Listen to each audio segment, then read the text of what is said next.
Hello' everyone, welcome back to my channel. মোৰ সকলো বন্ধু আৰু ভিউৱাৰলৈ নমস্কাৰ আৰু মানস একৰ চেনেললৈ পুনৰবাৰ স্বাগতম জনালোঁ। মই আপোনালোকক আজি ব্ৰইলাৰ ফাৰ্ম এখন দেখিবলৈ চেষ্টা কৰিছোঁ আৰু এই ফাৰ্মখন মোৰ নিচালৈ কৰিছে আৰু ভিডিঅ'টো শেষলৈকে চাই থাকিব। ইয়াৰ ব্ৰইলাৰ ফাৰ্মখন কেনেদৰে ৰখা হৈছে আৰু কি কি যতন কৰা হৈছে মই আপোনালোকক দেখাবলৈ চেষ্টা কৰিম। সেই ভিডিঅ'টো চাই থাকক।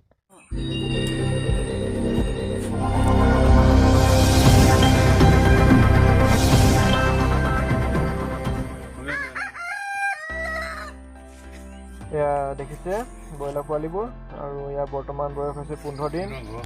আৰু প্ৰথমতে আপোনালোকক জনাই থওঁ, এই ব্ৰইলাৰ পোৱালিবোৰ কোম্পানীৰ আণ্ডাৰত পোহা হৈছে। ফাৰ্মখন দেখিছে যথেষ্ট ডাঙৰ। ইয়াৰ দীঘল হৈছে 130 ফুট আৰু বহল হৈছে 24 ফুট আৰু ইয়াৰ গোটেই ফাৰ্মখনেই আচলতে বাঁহেৰে তৈয়াৰ কৰা হৈছে আৰু ইয়াৰ চালিখন টকৌপাতেৰে চলা হৈছে।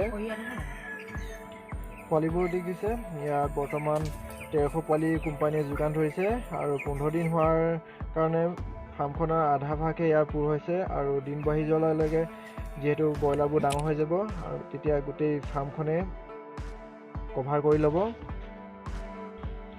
কোম্পানীৰ আণ্ডাৰত ব্ৰইলাৰ পুহিলে কোম্পানীয়ে ব্ৰইলাৰ পোৱালি, ব্ৰইলাৰ দানা আৰু ভেকচিন যোগান ধৰে আৰু ব্ৰইলাৰ পোৱালিবোৰ নিৰীক্ষণ কৰিবলৈ মাজে সময়ে কোম্পানীৰ পৰা মানুহ পঠিয়ায়।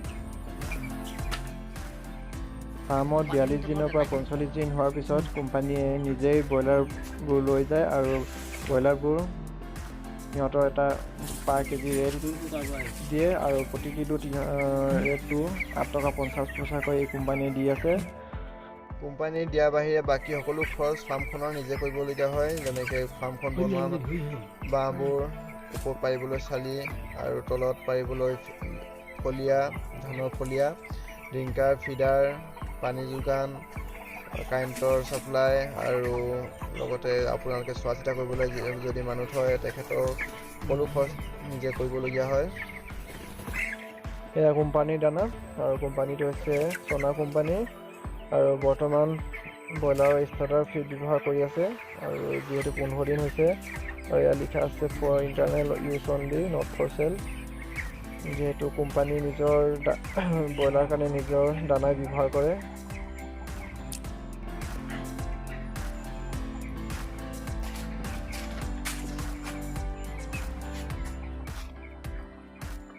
ফাৰ্মখন চোৱা চিতা কৰিবলৈ মানুহ এজন ৰখা হৈছে আৰু মানুহজনৰ কাৰণে এটা ঘৰ বনাই দিয়া হৈছে আৰু এইটো ঘৰটো আৰু নিজৰ কাৰণেও এটা চাংঘৰ বনাই লোৱা হৈছে যাতে কেতিয়াবা আহিলে জিৰণি ল'বলৈ সুবিধা হয়।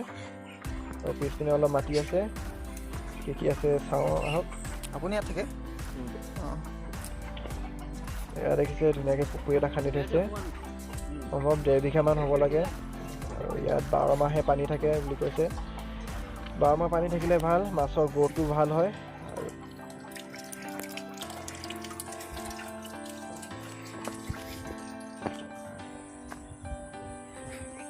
ব্ৰইলাৰ ফাৰ্মৰ লগতে লোকেল কুকুৰাৰ কাৰণেও এটা গঁৰাল বনাই লৈছে।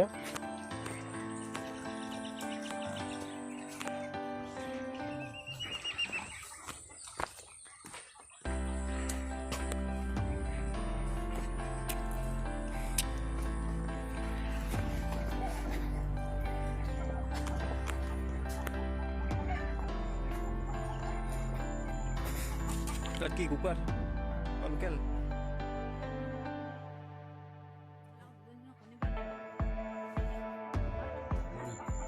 সজাত যথেষ্ট কণী আছে, প্ৰায় কুকুৰাবোৰ কণী পাৰিব ধৰিছে আৰু কেইজনীমানে উমনিও লৈ আছে আৰু এয়া নমাব পৰা অৱস্থা হৈ গ'ল পোৱালিবোৰ।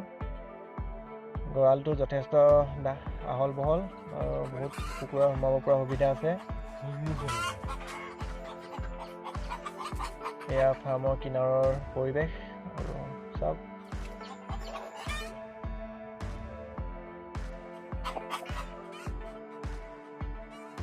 ফাৰ্মৰ বাহিৰৰ পৰিৱেশটো যথেষ্ট ধুনীয়া।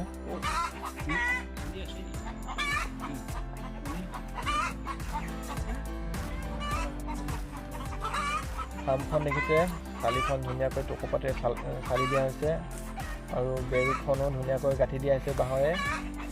পানী সোমাব নোৱাৰাকৈ নলাও খান্দি দিয়া হৈছে। আৰু ফাৰ্মখনত মাটিৰ পৰা 2 ফুটকৈ বেৰ গাঁঠি চাইডে চাইডে মাটি উঠাই দিয়া হৈছে যাতে ভিতৰত একো সোমাব নোৱাৰে।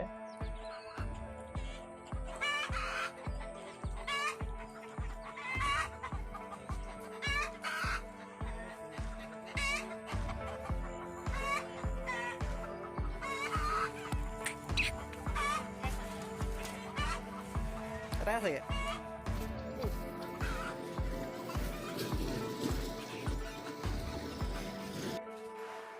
ঘৰটো যথেষ্ট ধুনীয়াকৈ বনাই লোৱা হৈছে আৰু ইয়াৰ ভিতৰখন দেখাবলৈ চেষ্টা কৰিম।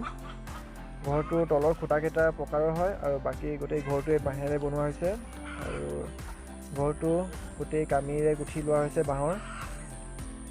ঘৰটোৰ ওপৰত চালিখন টকৌপাতে চলা হৈছে আৰু ঘৰটোৰ ভিতৰখন যথেষ্ট ধুনীয়া হৈছে দেখিবলৈ।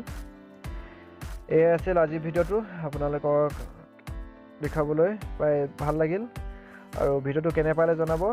যদি ভিডিঅ'টোৰ বিষয়ে কিবা জানিবলগীয়া থাকে কমেণ্ট কৰি জনাব। আজিলৈ ইমানতে সামৰিলোঁ, ধন্যবাদ।